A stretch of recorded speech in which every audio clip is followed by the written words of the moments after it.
tungkol naman daw sa love life niya, sa totoo lang daw, hindi siya raw yung tipo na tao na kaya niyang i-balance ang love life at ang kanyang showbiz career. Sa ngayon, hindi niya afford magka-girlfriend dahil sa sobrang hectic ng kanyang schedule. Pero pag oras na dumating na mafo-fall in love daw siya, saka lang siya maglalaylo. Hindi naman raw kasi ganun kadali i-balance yung personal life and showbiz career niya. Halimbawa raw, kung may partner siya, ang unfair naman sa babae kung wala siyang quality time para sa kanya.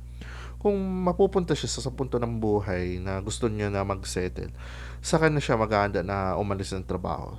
Sinabi din niya na hindi rin siya sigurado kung ang magiging girlfriend niya ay isa sa mga showbiz or non-showbiz. Bahala na raw.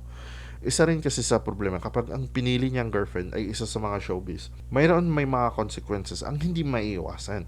Pero at the end, hindi niya masasabi kung ano mapipili niya. Maghihintay na lang daw siya sa tamang babae para sa kanya. Ngayong taon na ito, sobrang madaming project ang gagawin niya. Mayroon daw concert pero hindi lang ito sa bansa natin, kundi pati rin sa abroad. At aba, makakasali din siya sa isang taping ng foreign production. Siguro kung makakatuluyan niya yung babae na iniisip ko, laking gulat ang mararamdaman ng mga showbiz fans.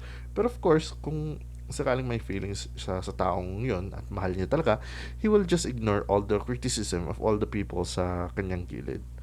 Pero sa bandang huli, nasa kanya pa rin talaga kung sino ang gusto niyang piliin na magpapatibok ng puso niya. Anyways, yan lang ang balita ko sa ngayon. Ako si GB, Showbiz Reporting.